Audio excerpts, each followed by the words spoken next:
China's J-20 Mighty Dragon has been in the news for a week now. After night drills and the engine upgrade, there are now reports claiming that the fifth-generation stealth fighter could be equipped with directed energy weapons, DEWs. Additionally, they can perform a variety of roles such as small early warning aircraft or drone command and control center, the Chinese state media reported, quoting experts. "I believe our industrial departments can turn some of our ideas into reality, including those from the current trend of aviation main battle equipment," Wang Mingliang, a Chinese military expert, was quoted as saying in a CCTV program. According to Wang, the J-20 might be armed with directed energy weapons or upgraded radar and fire control systems to serve as a small early warning aircraft.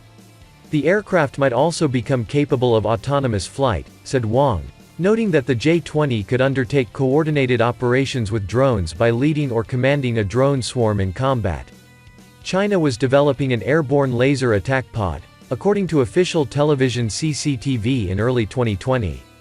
Laser defense weapon systems, such as the LW-30, which may be used to intercept aerial targets, have also been demonstrated by Chinese defense firms during exhibitions.